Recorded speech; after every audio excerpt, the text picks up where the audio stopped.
welcome. Billy and Pat here with our Pretty Spooky podcast presented by Pretty Spooky Stories. Hey, how's it going? We have some stories coming up for you tonight that are short and scary. That's what my girlfriend calls me. And some other fun stuff for you as well. We'll also be taking some pretty spooky questions from some pretty spooky callers.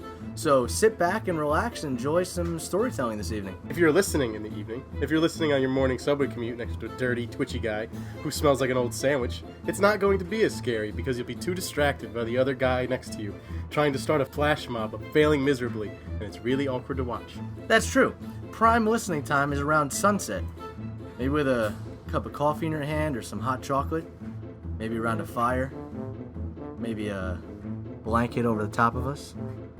Maybe you're wearing something tight. Or wherever. You can listen anytime. You can listen anytime. And on to our sponsors. This episode is brought to you by our good friends over at Troll Tap Nutrition.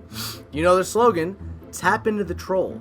Full line of supplements and meal replacements, protein, BCAAs, but of course it's their pre-workout that's the big seller, featuring ground up troll bones that lets you tap into that troll power. Legally, they need me to mention it's still completely unregulated by the FDA, so watch out for that. And for a period of 60 to 90 minutes, depending on how many scoops, you may experience a slight tingling sensation and a craving for human flesh. It does come from trolls after all, so be mindful of that. Support is also coming in for our friends over at Strawman Inc., the company behind Straw Cash and Straw Chat, money sending and Snapchat-like apps only for haunted scarecrows that have come alive.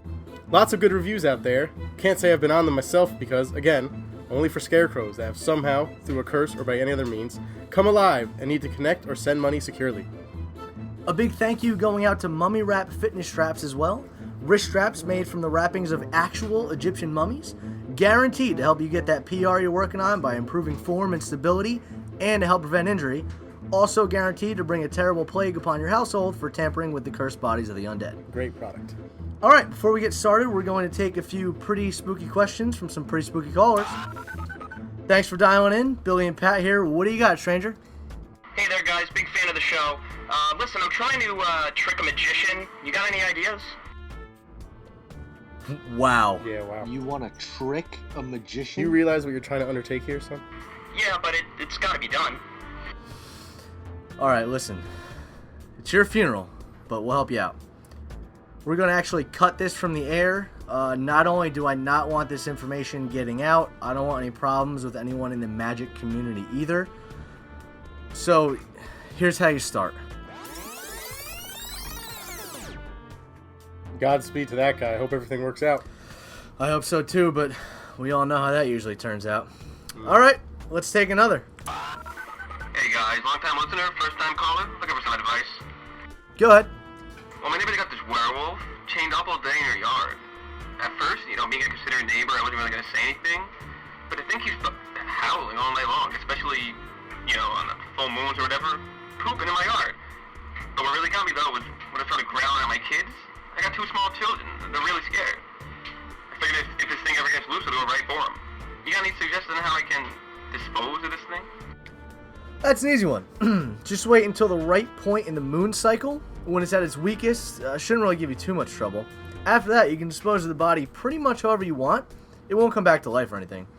And you don't need to aim anywhere specific like a zombie or anything. Of course, you'll need to remember the silver bullets. Yeah, yes, that's right. You'll need the silver bullets. Thank you. That's important. Aside from that, just ditch the body wherever and tell your neighbor it had to be done in the interest of safety. I'm sure they'll understand. Interest of safety, yeah, I like that. Alright, thanks. I'm gonna go take care of that. Alright, not a problem. So anyone listening in, we're happy to take your calls and answer your questions on all things spooky or supernatural. And oh my god, he wasn't talking about a werewolf, he's talking about his neighbor's dog. He's gonna shoot his neighbor's dog. Hang on, Sorry about that, folks. We had to make a few calls to our pretty spooky lawyers and work a few things out. That guy said he had kids. I really hope he doesn't have kids. Alright, so moving on to some pretty spooky stories. Our first one for tonight is called The Traveling Circus. In the late 1800s. I'm scared already. Literally 99 out of 100 people in the 1800s were murdered. Headless Horseman, 1800s. Jack the Ripper, 1800s.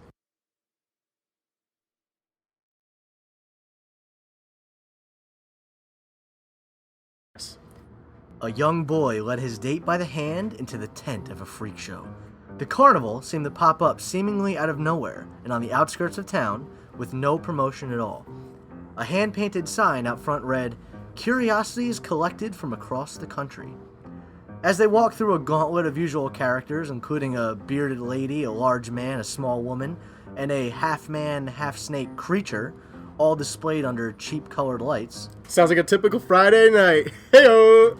"See, I told you that the legend was real," quipped the boy, referring to a local folktale from the next town over, of a snake farmer who turned reptilian after injecting venom into his own veins, trying to make himself immune. Laughing through the exit, they pulled back the curtain to reveal another booth not advertised on the posters outside. They stood in front of an empty exhibit with an unfinished banner hanging above that read, "A wonder and a miracle. Live conjoined twins. Boy and girl connected at the hip." They turned to face a tall man in a top hat and a dark coat, promising them that though the display was empty now, it was very close to opening. You know, once I heard 1800s, I knew there'd be a tall man in a top hat and a dark coat doing something nefarious. Hope you all enjoyed that one. Our next one for you is called Man Mission.